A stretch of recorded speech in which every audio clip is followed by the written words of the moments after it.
La gloria de nuestro Señor. Si nos podemos poner de pie en reverencia a la palabra de Dios.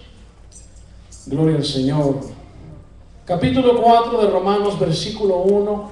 No seré muy extenso en esta hora, hermanos. Si me escucharen nada más unas 3 horas, ¿verdad? Con la ayuda del Señor, todo nos irá bien.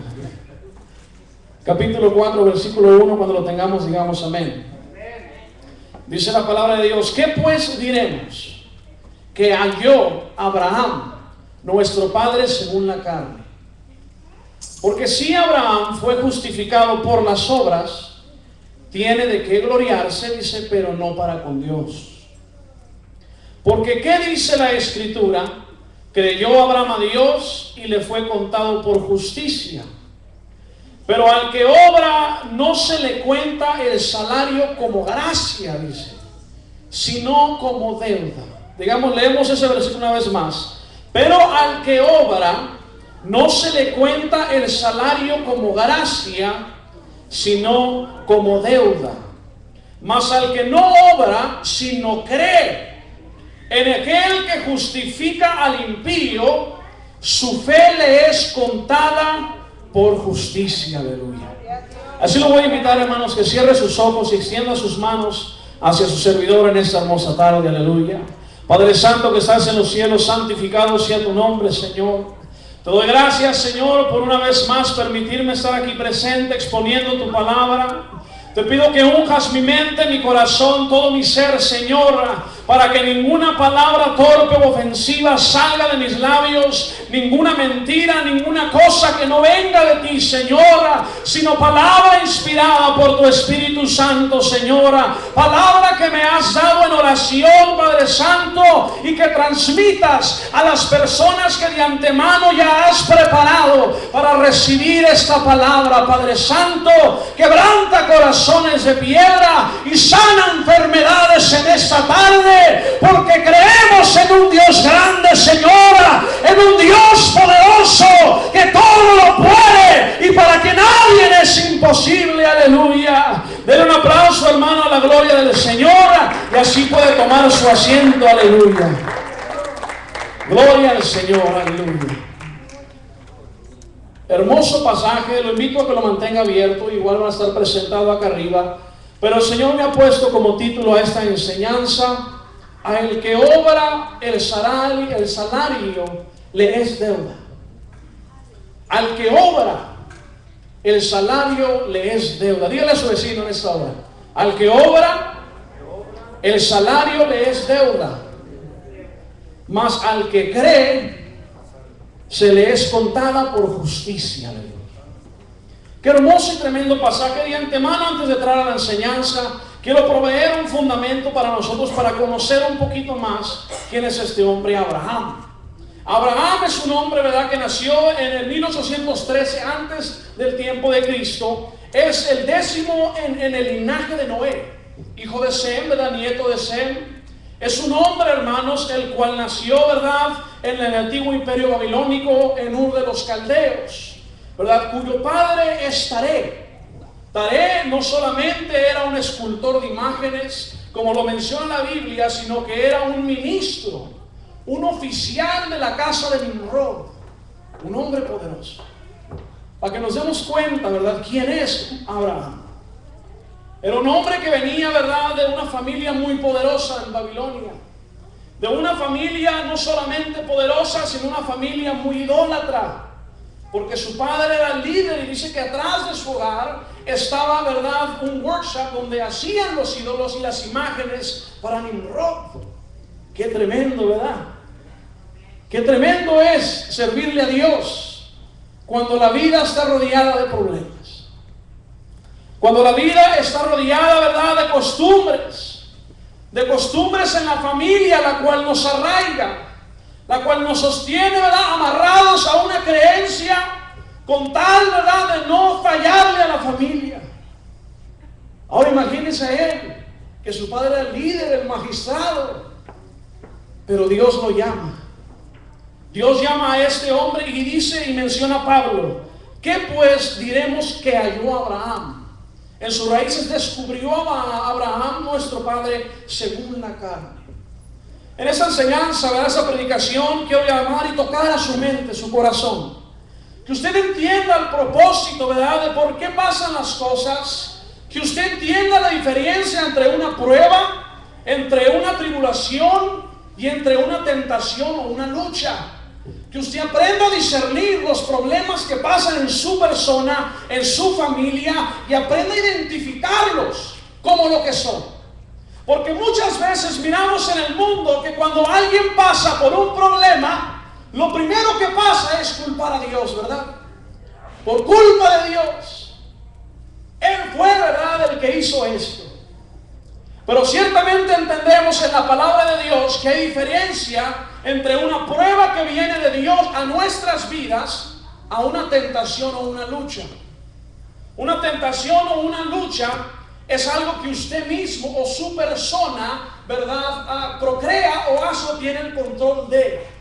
¿Verdad? Dice la palabra de Dios en Santiago 1:13, si me lo pudieran poner, que Dios no tienta a nadie. ¿Qué pues diremos? Me daré un lado. Perdón. Dice, cuando alguno es tentado, fíjese qué tremendo. Amén. Cuando alguno, dice, cuando alguno es tentado, no diga que es tentado de Dios, fíjese. Porque Dios no puede ser tentado de los malos, ni Él tienta a alguno, el que sigue. Sino que cada uno es tentado conforme a qué. Cuando su propia qué.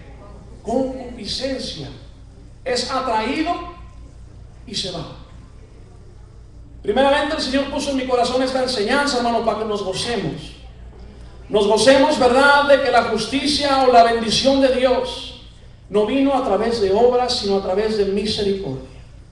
Menciona aquí el apóstol y dice que por acaso, dice, fue justificado por las obras, porque si fuese habido justificado por las obras, tiene de qué gloriarse, dice, pero no en Cristo. ¿Qué dice la Escritura? Dice, creyó Abraham a Dios y le fue contado por justicia, hermanos. Cuando nosotros creemos a Dios, ahí es cuando Dios entra, ahí es cuando Dios cambia. No cuando queremos ganarnos o cuando el mundo quiere ganarse a Dios, sino simplemente la fe es lo que cambia al hombre.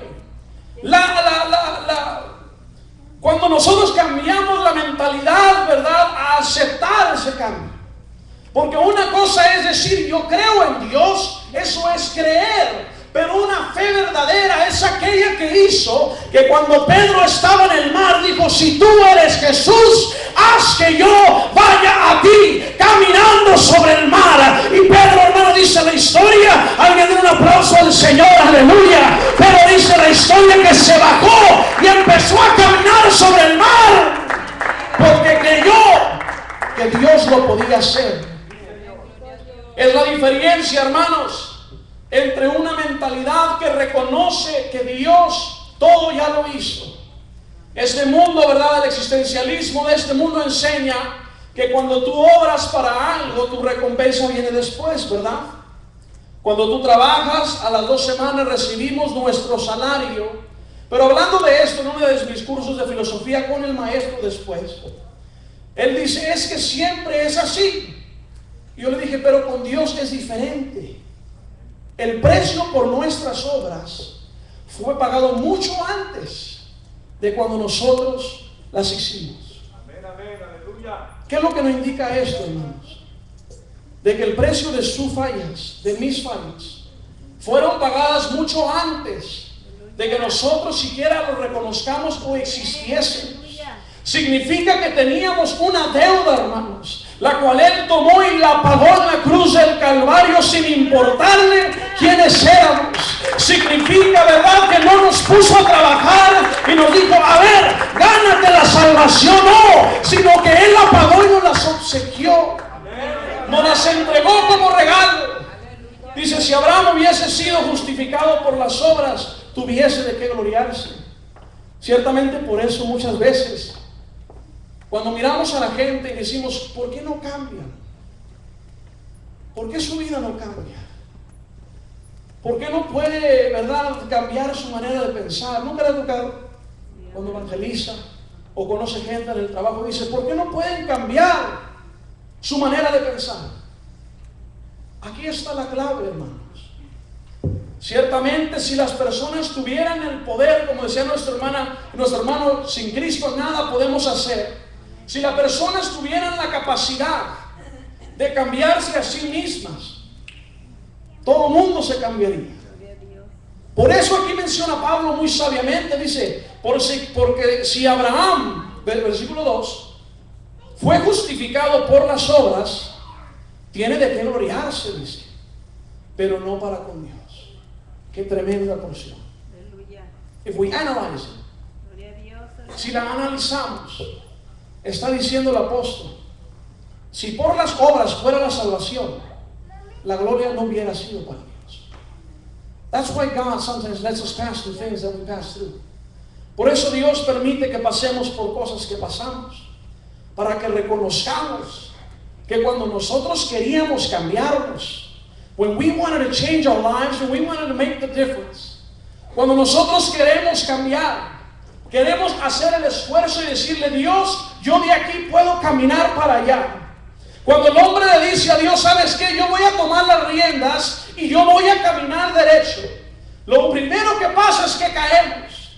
Nos arrepentimos ante Dios y decimos, Señor, ¿por qué? ¿Por qué pasa esto? Cuando Cristo lo único que nos pide es, ¿sabes qué? Cree en mí. Ven a mi altar y arrepiéntete. Y déjame a mí tomar las riendas. Let me take the control of your life. Déjame que yo tome el control de tu vida y entonces yo recibiré la gloria. Porque vamos a entender, hermanos, que sin Él nada podemos hacer. Aleluya. El precio ya lo pagó Él.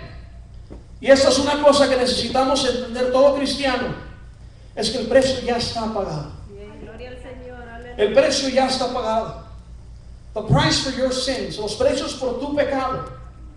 Los precios por nuestra maldad. Los precios por nuestras enfermedades. Ya fueron pagados en la cruz. Qué tremendo. When we understand this concept, cuando entendemos este concepto de que Dios no demanda trabajo. When God doesn't demand you work for your salvation and for your healing. When He just offers it to you. Cuando te ofrece gratuitamente. No que sea gratis. Porque costó. Pero nos la ofrece gratuitamente. El cristiano empezará a cambiar su manera de pensar en Dios. El cristiano entenderá que todo lo que hacemos, nuestra alabanza, nuestro canto, no es porque esperamos un pago de Dios, sino es porque reconocemos de que Él ya pagó el precio por nuestra fianza. Aquel decreto que estaba sellado por la muerte que decía, este me pertenece, ya fue pagado en la cruz del Calvario, ya fue sellado por la sangre de Cristo. Y cuando entendamos esto, no podremos demandar de Dios. El mundo no podrá demandarle, porque hay mucha gente en el mundo, hermano religioso, que por cualquier problema le dice, Dios, tanto tiempo que llevo en tu iglesia y así me pagas. ¿No lo hemos escuchado? Tanto tiempo que le he servido a Dios y así aquí es donde estoy. Y este es uno de los problemas conceptuales de la doctrina de Dios. De que Dios, hermanos, Él ya hizo su parte. He already paid the price. Él hizo su porción del contrato, del nuevo pacto. Y nos dijo a nosotros, ¿sabes qué? Ahora tienes el libre albedrío de tú escoger si me vas a buscar para guianza o caminarás solo. Y eso es lo hermoso, hermanos, de la palabra de Dios. Cuando el cristiano entiende este concepto de que el precio ya ha sido pagado y que nosotros servimos a Dios en el reconocimiento o en agradecimiento por lo que Él hizo, las cosas cambian. La gente empieza a pensar diferente. Cuando enseñemos a los que vengamos, digámosle, ¿saben qué? Cristo ya pagó el precio. Nosotros debemos de servirle en agradecimiento por su sacrificio. Aleluya. Gloria sea el Señor. Las pruebas de Dios son aquellas las cuales usted no tiene ningún control. Y esto quiero que se lo selle muy apegadamente a su corazón. The trials of God The difficulties in your life that you pass, los problemas y las dificultades que pasamos en la vida. Gracias, mija. En las cuales usted no tiene el control, y eso quiero que lo entienda para que aprenda a reconocer la manera que funcionan las pruebas y las tentaciones.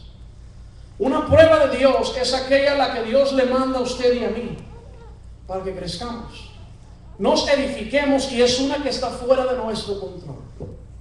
Son aquellas pruebas en que de repente algo sucede mal, de repente nos dejan ir del trabajo, de repente pasa algo en la familia, de repente pasa algo en la vida la cual usted no puede controlar. Hay dos tipos que pueden ser. Puede ser prueba de Dios, que es una que viene para su beneficio.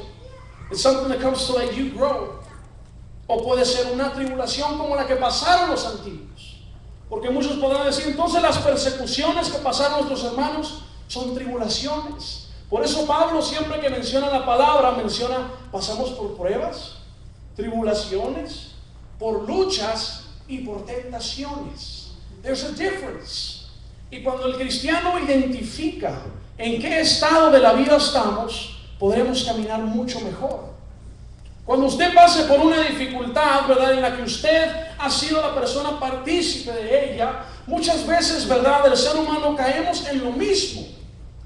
Por el hecho de que, ¿verdad?, no identificamos el problema, o el mundo no identifica su problema. Regresamos a lo mismo, el libre albedrío.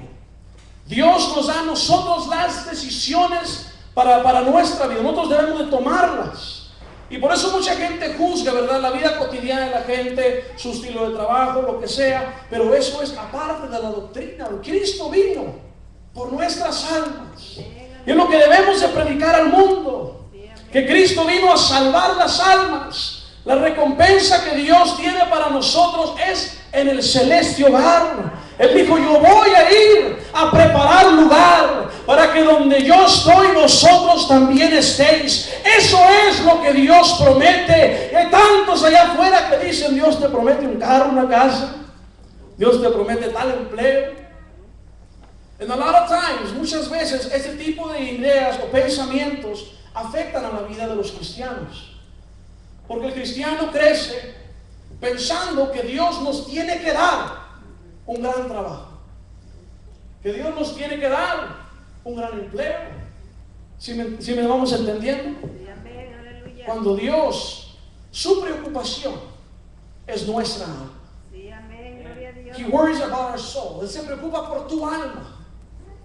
Tú tienes la habilidad, joven, de hacer lo que Dios, lo que en oración a Dios te propongas. Si tú sientes ser algo grande, algo en la comunidad, sientes ir a la escuela, ir a trabajar o hacer lo que gustes, ponlo en oración a Dios y Dios te va a dar la fuerza para cumplirlo. Muchas veces la gente dice, voy a esperar a ver qué quiere Dios. No, ore, hable con su Dios. Cuando usted hace esto, ¿verdad?, empieza Dios a decir, ok, ¿quieres que guíe tu vida? Ponte en mis manos. Ponte en mis manos y pídeme, y yo te voy a enseñar para qué te he creado. Yo te voy a enseñar para qué te he formado. Así, cuando hacemos esto ante Dios, Dios nos guía a toda verdad y a toda justicia. Aleluya. Dice el versículo 10, ¿cómo pues le fue contada? Dice, estando en la circuncisión o en la incircuncisión. No en la circuncisión, sino en la incircuncisión. Y recibió, dice, la circuncisión como señal, como sello de la justicia de la fe que tuvo estando aún incircunciso, para que fuese padre de todos los creyentes no circuncidados, a fin de que también a ellos la fe les sea contada por justicia. En ese tiempo, hermanos, como siempre, la iglesia estaba pasando por unas cuestiones doctrinales, ¿verdad?, en donde parte del grupo de los hermanos que se habían convertido de los judíos decían que todo mundo tenía que circuncidarse, todos los varones. Pero Pablo, con una simple, ¿verdad?, cuestión, apagó todo ese asunto. Dijo, miren, si analizamos lo que dice, ¿cuándo fue contado por justo Abraham? ¿Antes o después de la circuncisión? Fíjese, ¿cuándo fue? ¿Antes o después? antes, ¿verdad? Cuando fue llamado, él no era circuncidado, sino que dice el versículo 11, y recibió la circuncisión como señal. Fíjese, el momento de venir a Dios, a la manera que quiero transmitirle a usted, no tiene que ser después de que usted haya sido bautizado o nada de no.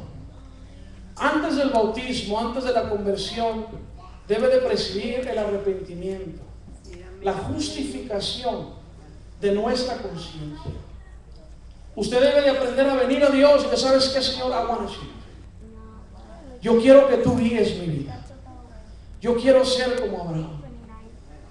Que en medio de los problemas en la casa, en el reino, que en medio de los problemas en la escuela, donde sea, yo pueda aprender a pararme y ser un hijo fiel. Qué difícil es esto. It's hard. Es difícil, varones, hermanos, pararnos firmes y rectos ante Dios, ante la sociedad. No es cuestión fácil, varones, hermanos, el ir al trabajo, el ir a donde vayamos y siempre mantener esa misma rectitud. Porque así como Dios a usted lo creó con debilidades, nos ha creado a todos. Y no es algo de qué, ¿verdad?, quejarnos, y no es algo de qué arrepentirnos y escondernos de Dios, sino es algo de venir a Dios y decir: Señor, tú me creaste así. You created me like this. Con estas tentaciones, con estas debilidades, con estas fortalezas. Pero lo que debemos de aprender a hacer no es intentar arreglarnos nosotros mismos, es lo que quiero llegar. Es aprender a entregarnos a Dios. Aprender a decirle: Señor, con mis debilidades, con mis problemas, yo quiero que tú me uses. Con mis, ¿verdad?, defectos, yo quiero que tú me cambies. Con mis debilidades, yo no quiero hacerlo solo. I'm tired of doing it by myself, of trying and trying and trying and falling in the same hole. Yo no sé a quién le estoy hablando en esta hora, pero Dios a alguien me puso en mente y aquí está presente. Dios quiere trabajar con alguien que está cansado o cansada de intentarlo tantas veces y no poder superarse. Dios está trabajando y quiere trabajar con alguien que ha intentado por sus fuerzas servir a Dios y no ha solucionado. Dios quiere trabajar con alguien y quiere preparar gente, hermanos, para que aprendamos a vivir por fe, a decidir, a dejarlo a Él decidir, ¿verdad?, qué vamos a hacer en la vida, a dejar que Él nos justifique por la fe, por oración, por entrega de nuestro corazón. Y cuando hagamos esto, cuando el mundo reconozca que es la única opción, muchas cosas van a empezar a suceder. Gloria sea al Señor Jesucristo. El libre albedrío, una de las cosas más graves que podemos hacer como cristianos o como personas en general, es echarle la culpa a Dios por las cosas que suceden en nuestra vida, en las cuales nosotros somos causantes. Porque hay cosas que nosotros causamos o hacemos en las cuales, ¿verdad?, el producto de nuestras acciones es negativo, no nos gusta. El biproducto de nuestras acciones es algo que nosotros no esperábamos. Y es en este momento que debemos de aprender a reconocer de que no es algo que venía de Dios, sino que es algo que nosotros como personas decidimos todos los días porque somos humanos. But in these moments, en esos momentos, es cuando debemos de aprender a venir a Dios y decir: ¿sabes qué, Señor? This is the problem that I keep going through. Este es el problema por el que sigo pasando. Años llevo pasando por el mismo problema. And it comes to a point, llega a un punto donde como personas debemos de aprender a identificar el hecho de que muchas veces no es el mundo, sino somos nosotros, que debemos de aprender a presentar estos problemas que estamos hablando específicos ante Dios. Ninguno somos perfectos, pero sé que la perfección es nuestra meta. Amén. Llegar a ser un varón perfecto, como Pablo, como Cristo, aleluya. Esa es nuestra meta y esta es la clave, aleluya. Es lo que quiero presentarle a todos ustedes. Que aprendamos a pensar, identificar, hermanos. No quiero ser muy gritón en este día, ¿verdad? Porque quiero hablar a su conciencia. Quiero hablar a su mente. Porque Cristo, hermano, nos llamó a ser personas razonantes, jueces de nuestras vidas. Un juez que hace, analiza, ¿verdad? We analyze. We have to learn to analyze our life. Necesitamos aprender a analizar nuestra vida, como estos hombres de Dios lo hacían. Pablo reconocía sus defectos. Él tenía una gran prueba, la cual no podía deshacerse de ella, que dice que un siervo de Satanás venía y lo atacaba todas las noches. Pero él aprendió a vivir con su aguijón. Van a haber aguijones en la vida, los cuales no vamos a poder vencer. Son parte de nuestra vida en la cual Cristo va a decir, bástate en mi gracia. Pero va a haber momentos los cuales sí podemos cambiar. Pero en ellos necesitamos identificarlos. We need to learn to identify our problems, our errors, our weaknesses. Y cuando identificamos el problema, cuando usted analice su vida, ahorita que pasemos al altar, en lo que usted quiera que Dios le cambie o lo bendiga. Yo creo que todos aquí tenemos algo que queremos que Dios nos cambie. Ya sea algo físico, algo emocional o algo mental. Identifique siempre sus problemas ante Dios. Objectify them, objetícelos. Agárrenlos y tráigalos a Dios.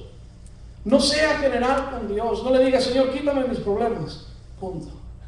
¿Verdad? Vamos todos, gloria a Dios. No. Debemos ser objetivos en nuestra manera de pensar. Subjetivos en nuestra manera de analizar, pero objetivos en nuestra manera de pensar. Cuando usted le entrega así los problemas, ¿sabes qué, Señor? Esto es lo que yo batallo. Llevo 20 años batallando con este problema. Se me hace fácil vencerlo, but I can't beat it. Se me hace sencillo el problema, pero no lo puedo vencer. Ahí es cuando usted debe identificar que se ha convertido en un mal hábito, en algo, ¿verdad?, que caímos en algún punto y no hemos podido vencer. Cuando identificamos estas cosas y las entregamos a Dios, ahí es cuando Dios empieza a labrarlas, empieza a trabajarlo y decir, ¿sabes qué? Ya que reconoces tu problema, déjate ayudo a salir de él. Ya que reconoces y me entregas el problema, ahora sí vas a empezar a mirar el cambio. Antes no lo reconocías, mas ahora lo reconoces. When we learn to understand what the difficulty is. Cuando identificamos el problema y se lo presentas a Dios, es cuando Dios lo trabaja. Es lo que quiero traerle a su mente, que no es por las obras que hayamos hecho que somos salvos y somos justificados, sino por la fe solamente. Through faith. Por eso es nuestro padre Abraham, porque por la fe somos justificados. Dios no es, ¿verdad?, como cuentan los mitos griegos, que cuando querían algo decía, ok, ve y mata a un dragón de 7 cabezas, ve y mata a un león de 3 cabezas, ve y escala la montaña más grande y a lo mejor te lo voy a dar. Aleluya, qué tremendo, ¿no? Dios no. Dios desde antes de que naciésemos, su problema, mi problema, Él lo clavó en la cruz. Él está esperando simplemente que usted lo identifique y diga, ese es mi problema. Esa es mi dificultad. That is what I've been struggling my whole life with. That is what has been holding me back from serving God the way I should. Eso es lo que me está deteniendo de servirle a Dios como yo quiero servirle. Todos tenemos estos problemas. Todos tenemos estos obstáculos. La victoria más grande, hermanos, es recibir la recompensa de Dios de los problemas que no podemos solucionar. Esa es la victoria más grande. Cuando usted mire en su vida, yo lo he experimentado en mi vida personal. Mis problemas más graves, yo se los tuve que objetalizar a Dios. Decirle, esto es, Señor. Si solamente me quitas esto, Señor, I know I can do so much better. si solamente me cambias este pedazo de mi vida, yo sé que puedo ser muy diferente. Quiero que analicen mientras estoy hablando qué es ese punto de su vida. Porque Dios quiere trabajar con gente, pero Dios, hermanos, primero quiere justificar a la gente, salvar, restaurar, quebrantar el barro, porque muchas veces necesita Dios volvernos a formar. Y no le tenga miedo a la prueba que va a venir, porque las pruebas de Dios son para hacernos fuertes, son para que podamos ser más fuertes. Todo cuesta en esta vida, pero créanme que las pruebas que Dios da para que crezcamos no son más fuertes que usted. Las pruebas que usted lo hace pasar, Él se las entrega porque sabe que las puede vencer. Aunque parezca difícil la situación en su vida, aunque no entienda para dónde Dios quiere dirigirlo, créame que si objetaliza y si le entrega a Dios en sus manos, Él lo va a empezar a dirigir. Él va a empezar a cambiar la vida de la gente, hermanos, porque Él últimamente quiere que lleguemos a la vida eterna, lleguemos a estar allá en aquella casa que dice Jorge Toro, Brenda Toro, Magali Toro. Ya están catalogadas las casas, hermano, solo falta ganarnos el boleto, que es la muerte. En la muerte se entrega el boleto. En la vida luchamos por Él. We have to fight for our salvation. Pero la batalla es muy fácil. ¿Sabe por qué? Porque no es suya, es de Dios. It's not yours. La batalla, aunque parece grande, no es tuya. La batalla es de Dios. Eso es lo hermoso de Dios. No solamente pagó el precio, no solamente rompió el decreto de la muerte sobre nosotros, sino que para acabarla dice, sabes que si tú te agarras de mi mano, vas a aprender a caminar conmigo. When we learn to say, God, here are my problems, aquí están mis problemas, esto es lo difícil de mi vida, y aprendemos a agarrarnos de la mano de Dios y no soltarnos, Dios va a hacer cosas grandes en su vida, porque así es Dios. Aleluya, qué hermoso es Dios. Hermano, un aplauso a la gloria del Señor. But God can't hold your hand if you have your hands full. Dios no puede agarrarte de la mano si las tienes llenas. Si estás cargando cosas que llevas por muchos años, si estás cargando cosas que no son tuyas, there's no place for God's hand there. You gotta learn to let go sometimes. Debemos de aprender a soltarnos de las cosas que creemos nos importan, nos son necesarias, y entonces es cuando Dios va a decir, ok, ahora que tus manos están limpias, agárrate de mí, que vamos a dar un viaje que, aleluya, nunca te lo ibas a imaginar. Le deseamos que Dios los bendiga, hermanos, nuestro pastor, nuestro hermano Silvestre con nosotros, aleluya.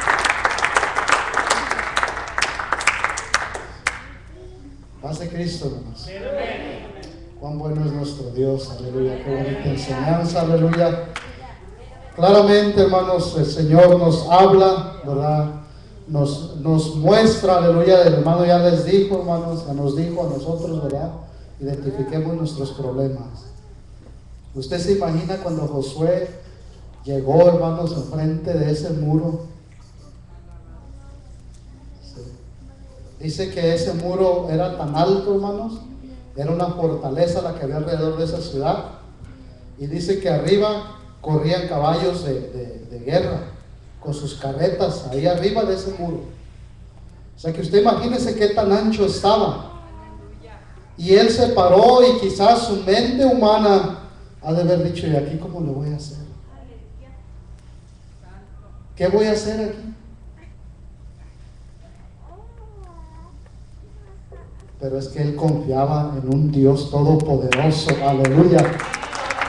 Quizás a su mente vinieron cosas que a veces a nuestra mente llegan y que cuando miramos la situación, miramos las cosas difíciles, decimos, ¿cómo le voy a hacer aquí? Aquí ya no tengo salida, aquí ya no tengo yo qué puedo hacer. Pero entonces viene el Señor, aleluya, y le dice, mira, mi hijo, haz esto. Es cierto, el Señor pelea la batalla por nosotros, hermanos. Pero el Señor quiere ver que usted, aleluya, haga uso de las herramientas que Él le dio. ¿Quién iba a pensar que ese muro iba a caer, hermanos? Tan solo con lo que el Señor le dijo, dándole 7 vueltas al muro. ¿Quién, hermanos, iba a pensar eso? Cuando el pueblo estaba, hermanos, enfrente del mar para cruzarlo, atrás de ellos el ejército de Faraón.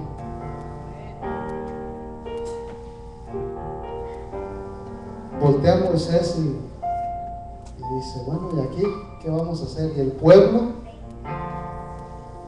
Pues no tenemos otra salida, está el mar enfrente de nosotros, atrás está Faraón. Pero el Señor le dice a Moisés, dile al pueblo que marche. Solamente toca el agua y dice que el mar se abrió, aleluya, y por ahí pasaron ellos en seco, aleluya. Pero hermanos, los caminos de Dios no son nuestros caminos ni sus pensamientos, aleluya, son nuestros pensamientos. Y es por eso que el Señor nos ha dado una fe, aleluya, que solamente creamos en Él y Él va a ser, aleluya. Hemos mirado, nosotros nos hemos convertido, aleluya, en testigos, aleluya, de ese Dios todopoderoso. Nosotros somos testigos del poder de Dios. Yo no sé si usted ha experimentado algo tremendo, hermanos. Fíjese que para que nosotros, hermanos, podamos mirar a Dios como nuestro proveedor, tenemos que pasar por la necesidad. Si usted quiere conocer a Dios como su doctor de doctores, tiene que pasar por la enfermedad. Tiene que experimentarlo usted mismo en su vida. Nuestro hermano testificaba y él decía, Dios me ha sanado. Y Dios lo ha sanado, hermanos. El enemigo a veces viene y nos dice, pero es que mira, estás así. Es que no está como te ves, hermano. Es como Dios te tiene. ¿Qué es lo que Dios te ha dado? Aleluya. Póngase de pie, hermanos. Ahorita vamos a hacer el llamado. El hermano decía, vamos a hacer oración por aquellos que tienen necesidad de sanidad. Pero aquel que quiere identificar su problema, hermanos, no quiere decir que Dios le va a quitar ese problema. Le voy a decir por qué. Porque si Dios le quita ese problema, usted va a aprender a no defenderse, a no saber luchar, a no saber guerrear. Usted sabe lo que a esta nación de Israel, hermanos, lo tiene como una nación potente el día de hoy. Es una potencia mundial. ¿Y cuántos años tiene de ser nación? ¿64 años? ¿63, 65 años? A lo más. México tiene más de 700, 800 años como nación, hermano. Hay naciones que tienen más de 1000 años como naciones y no son potencias mundiales. Israel tiene 64, 65 años a lo más. Y déjeme decirle que es una potencia mundial. ¿Y sabe qué lo ha hecho a ellos? Que todo el tiempo ha tenido guerras. Todo el tiempo se ha preparado porque los demás pueblos lo oprimen, lo quieren destruir. Y eso lo ha enseñado a luchar y a prepararse cada día mejor. A no depender de los demás. Y nosotros, el Señor nos ha sacado de allá, hermanos, y nos ha dado esa lucha, esas batallas que nosotros tenemos para que nos fortalezcamos y seamos fuertes, seamos guerreros y sepamos, hermanos, que vamos a vencer, aleluya. Él está ahí para darnos la victoria, aleluya. Usted lo único que tiene que usar es lo que Dios le ha dado, aleluya. Le voy a pedir, hermanos, que el que va a ocupar oración